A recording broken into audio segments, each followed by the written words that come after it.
Une superbe performance défensive des Alouettes de Montréal ont permis à l'équipe montréalaise de se classer pour la finale de la Coupe Grey qui aura lieu à Winnipeg la semaine prochaine. On va y retrouver les Rough Riders de la Saskatchewan qui feront, eux, une première présence à la finale de la Coupe Grey depuis un certain temps, donc ça sera intéressant. Et ça sera un duel entre Trevor Harris, l'ancien corps des Alouettes, et Davis Alexander. C'est la défensive dans ce match-là qui a fait qu'on a gagné cette rencontre. L'attaque qui a mis du temps à se mettre en marche, en fait, je devrais dire les deux attaques des deux équipes. Et Davis Alexander qui s'est encore une fois blessé en fin de rencontre à son même ischio janvier, qui s'est blessé déjà 2 fois cette année, ce qui lui a fait rater énormément de matchs et de temps. Et une petite anecdote pour ceux qui n'étaient pas au courant, euh, Davis Alexander va voir l'entraîneur Jason Moss et il dit Hey, écoute, je me sens encore blessé. Et Jason Moss lui répond Ok, parfait, je vais m'arranger pour que ton remplaçant soit prêt. Le remplaçant, c'était McLeod Bethel Thompson. Et Davis Alexander lui répond avec sa détermination habituelle Non, aucune chance que je quitte ce match-là. Ce gars-là, je l'adore. C'est un guerrier. C'est un gars qui représente tous les valeurs que tu dois avoir dans un vestiaire, un leader. Et il a su mener la séquence finale qui a permis à José Maltos Diaz, notre batteur mexicain, de nous faire gagner ce match-là. D'ailleurs, José Maltos Diaz, quelle histoire, hein, lui qui avait toujours été un remplaçant dans sa carrière, un Mexicain qui s'entraîne l'été dans des terrains de soccer, et lui qui s'est amené à Montréal en remplacement de David Côté l'an passé.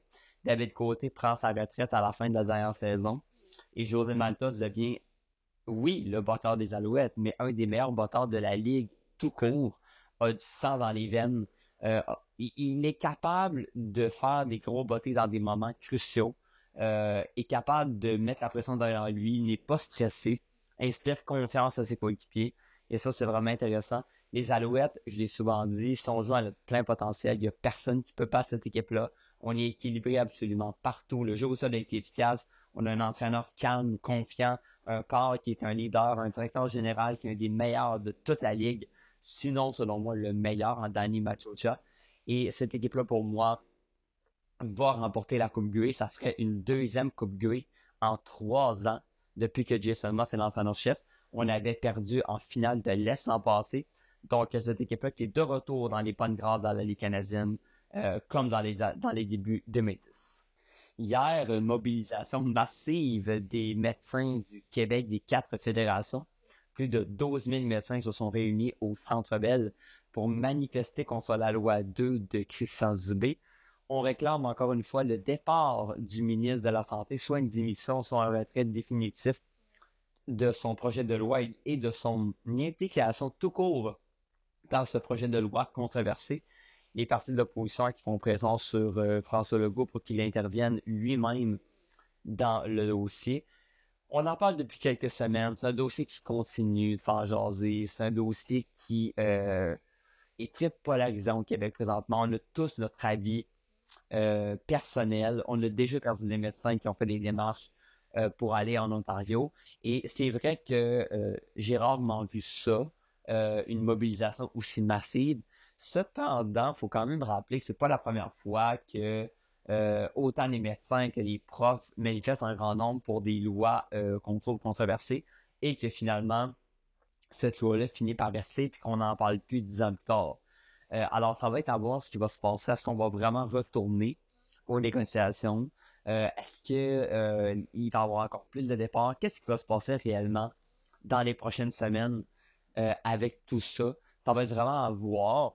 Mais hier, j'ai quand même été interpellé par cette manifestation massive. On a essayé de lancer des messages et les partis d'opposition, évidemment, qui ont continué à réclamer des choses. J'en ai parlé souvent. Le Parti libéral et Québec solidaire qui, eux, voudraient que la loi soit abolie. Pour le Parti québécois, on parle pas de ça, on parle plutôt de quelques correctifs dans la loi, peut-être parler un peu plus avec les médecins. Mais on voit que les avis sont divers. Mais peu importe ce qu'on en pense, l'important, c'est que les médecins aient envie d'aller travailler, et qu'il y ait des compromis des deux côtés dans l'histoire pour qu'on puisse avancer et passer à autre chose. Le shutdown qui tenait les États-Unis en haleine depuis plus de 40 jours, c'est historique qu'on était bloqué dans le budget du côté des Américains, puis ça commençait à avoir des impacts majeurs dans les aéroports du pays. Eh bien, on est sur le point de régler le problème, du moins temporairement. On sait que ça prend 60 voix de oui pour accepter un budget. On était seulement à 53 en raison des républicains. Il y a 7 démocrates et un indépendant qui ont accepté finalement de faire la concession de voter en faveur de ce budget-là. Les démocrates, eux, réclamaient le maintien d'une assurance santé pour les Américains et un vote, oui, en décembre pour l'assurance maladie pour les personnes démunies. Les républicains ont accepté de se plier à ça. C'est pas des grosses concessions, soit dit en passant, parce que le vote en décembre ne garantit pas que la loi sur l'assurance maladie va être acceptée, hein, parce que les républicains sont en avant dans les deux chambres de représentants des États-Unis. Alors, ce que ça fait, c'est qu'ils pourraient toujours bloquer ça. Et ils ont donc accepté. Et l'autre chose qu'il ne faut pas oublier, pourquoi j'ai dit tantôt temporairement, c'est que le 31 janvier 2026, il faudra revoter une autre loi pour continuer le budget. Alors oui, là, ça va débloquer. Premièrement, ça va prendre quelques jours avant que tout redevienne à la normale dans les aéroports et dans les institutions, bureaux américains.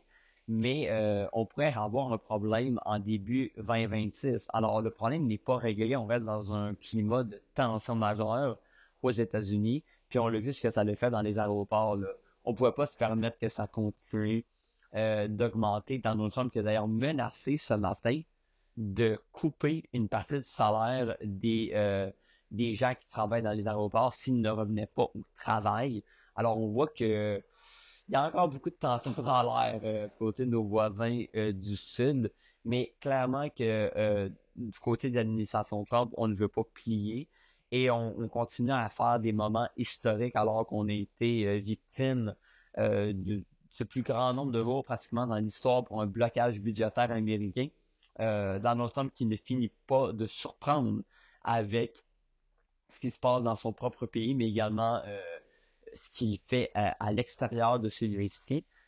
Bref, ça sera tout qu'un mandat qui lui sera donné de continuer son parcours en 2026, 2027 et 2028, parce qu'en un an, on a l'impression qu'il a plus changé le modus operandi des États-Unis que les autres présidents l'avaient fait dans les 15 dernières années. On s'entend que c'est un président unique qui a des idées, on va dire, controversées, mais aussi uniques à lui-même. Et donc, est-ce qu'il va être capable encore vraiment de continuer 3 ans comme ça, alors qu'il va avoir un vote de mi-mandat et que les Américains pourraient carrément, euh, les républicains, oui, pourraient carrément perdre la majorité dans les chambres parce que les gens en ont ras-le-bol de lui. Ça va être vraiment à voir ce qui va se passer en 2026. Ça va être super intéressant de suivre la politique américaine et même au Canada. Oui, même si le budget de Mark Carney est accepté, je vous rappelle que M. Carney au Canada est un gouvernement minoritaire. Lui aussi, on peut se demander est-ce qu'il va vraiment toffer 4 ans encore jusqu'en 2028 là-dessus. Rien n'est moins sûr. Puis c'est la même chose en France. Ce qu'on remarque, c'est une politique très fragile dans le monde en ce moment au niveau du climat mondial. Et ça vient avec les insécurités au niveau budgétaire et au niveau du climat, au niveau de tous les enjeux.